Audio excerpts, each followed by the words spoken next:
Hello friends, welcome back to my YouTube channel Nasrin Parisalai. In today's video, we are going to study about hypersensitivity. I have made a video for GATE Biotechnology Notes 2020. The video won't be a theoretical oriented video, it might be a form of notes. If you study this video alone, you can get a marks if the question has been asked in hypersensitivity reaction. And for the taking notes, I have read a Cube Immunology book. If you want to refer, you can also refer from this book, friends. Let's get started. So you must know this tabular column alone for answering any question for hypersensitivity. The same video will also be helpful for those aspirants who are preparing for DBT BED JRF examination. So you all know there are four different types of hypersensitivity reaction. Type 1 hypersensitivity reaction is called as IgE mediated hypersensitivity reaction. Since the major immunoglobulin that is playing an important role is IgE. Type 2 is called as IgG-mediated cytotoxic hypersensitivity reaction. Type 3 is called immunocomplex-mediated insensitivity reaction. You know, in type 3 there is a formation of immunocomplex because there is an entry of antigen and your antibody will bind to it so that it will be leads to opsonization and the complement will begin its action for activating the complement mediated lysis. Type 4 is called as cell mediated hypersensitivity. The other name of this type 4 hypersensitivity reaction is called as delayed type hypersensitivity. Type 1 hypersensitivity reaction. In type 1 hypersensitivity reaction, antigen, which might be an allergen, induce a cross-linking of IgE bounded to mast cell. So consider this as a mast cell having a receptor for antigen, that is IgE. Your allergen get bind over here, and here is an Fc receptor for IgE. This allergen will induce some cross-linking the mast cell and basophil. So once this allergen bind, then there is a degranulation process will occur. Degranulation means inside this granules there is a more number of mediator like primary mediator, secondary mediator. They will release the vasoactive mediator. This is with respect to IgE, that is type 1. In type 2, the antibody directed against a cell surface antigen. Okay, here if you see, this is our target cell. Okay, and these are the surface antigen over here, and this is our cytotoxic cell, the cytotoxic cell having an Fc receptor. So this Fc receptor will lead to cytotoxic effect, and once the antigen has bound over our target cell, that is our antigen, this will activate and complement. Thus, this process is called as antigen-dependent cell-mediated cytotoxicity. Here, the antibody will bind to an antigen and it will form a immune complex, and this will signal the complement for their activation. So, with the help of antibody, the complement will be activated. That's why it's called as antibody-dependent cell-mediated cytotoxicity. Type 3 is called as antigen and antibody complexes will be form a complex and they will deposit it in a various tissue, and this will induce a complement activation and thereby ensuring the inflammatory response mediated by massive infiltration of neutrophils. Okay, I'll explain you again this type 3. So first the antigen will combine with antibody and form a complex, and they will deposit in our tissue, and this deposition will induce our complement system to get activated. Okay, and there is a formation of inflammatory response, and in the inflammatory response there is a hemotaxis of this neutrophil and they will lead to degradation of this complex. Type 4 is very much difficult to understand, so let me tell in a simplified form. So this is our macrophage, this is our uh, DTH, that is delayed hypersensitivity reaction. So the T helpless cell will be sensitized on the attack of antigen. When antigen enter, it will sensitize. Since it is a delayed type hypersensitivity reaction, then this will activate either macrophage or cytotoxic cells. So both of them will release an inflammatory cytokine. Okay, and this will lead to one direct cellular damage. Okay, so first there is a sensitization of T helper cells when the intake of antigen, then they will signal the macrophage to lead to destruction. And the last thing is very important. Typical manifestation of this type 1 includes systemic anaphylactic reaction, localized anaphylactic reaction, such as anaphylaxis means asthma or allergy, hay fever, asthma, hives, it's kind of allergy, food allergy. Some people, if they take a brinjal, or some people will be allergic to eggs, some people will be allergic to lactone products, and eczema. Okay, the next thing is that IgG mediator.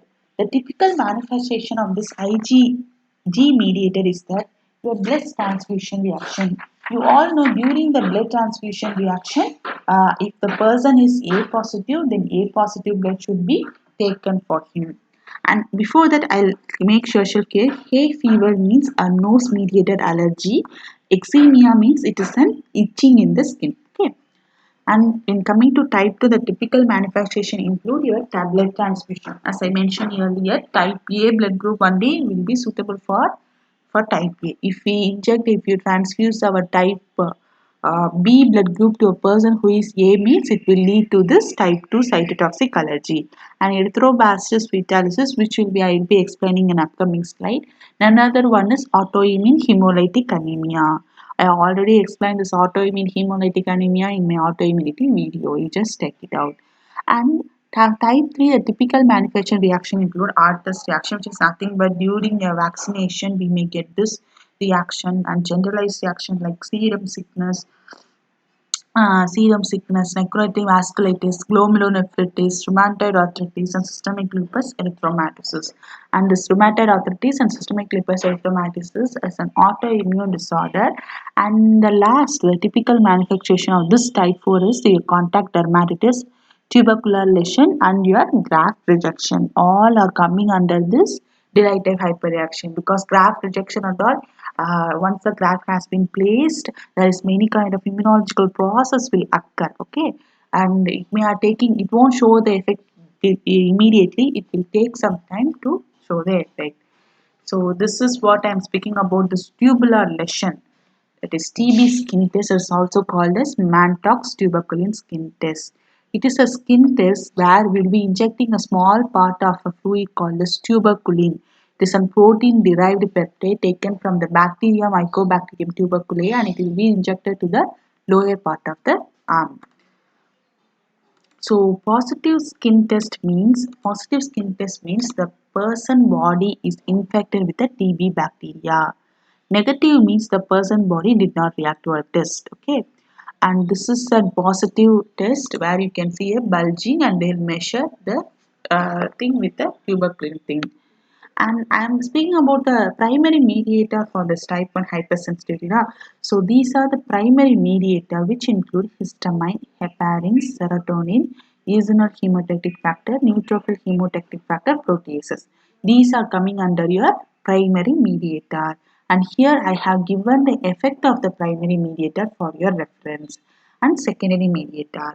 Secondary mediator include your leukotriene, prostaglandin, bradykinin, cytokinin, your interleukins, platelet activating factor. Okay, these are coming under your secondary mediator. One time at Gate Biotechnology, I remember like they had asked among which is called as a primary immune regulator. So think wisely and start prepare your smartness, show your smartness in the preparation.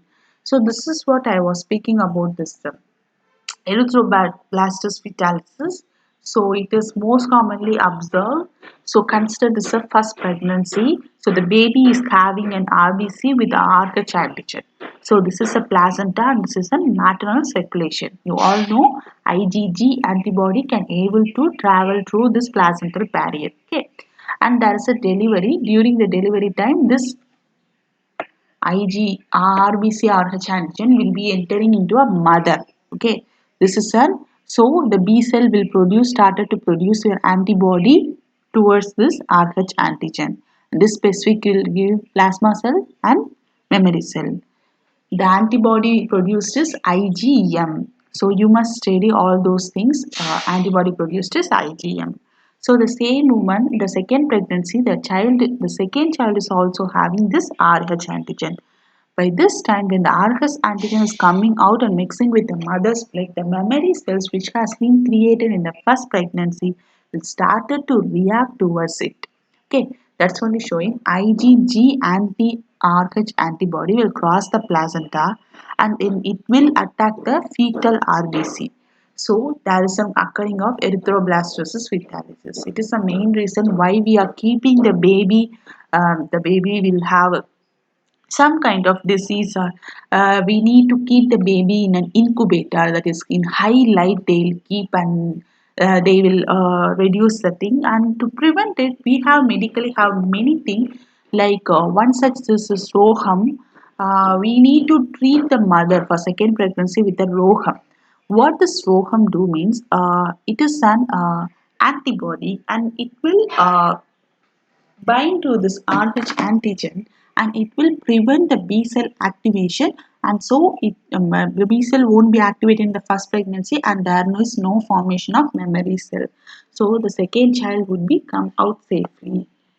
The next thing is that this is an example of, and this is the pictorial representation of characteristic features of prolonged DTH response, will lead to a formation of granuloma, which is nothing but a mass of lytic enzyme, and this lytic enzyme will be released from an activator macrophages, and thereby leading to a tissue damage. So here the cellular bacteria is there. This is an activated macrophage, and you have a one cell epithelioid cell, and there is a multi-gain cell, and these are your T helper cell. This is one of the characteristics of this dilated hypersensitivity.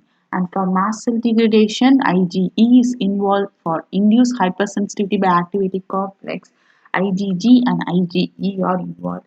That's all for hypersensitivity reaction, guys. I hope I have given you a somewhat clear explanation from GATE exam point of view.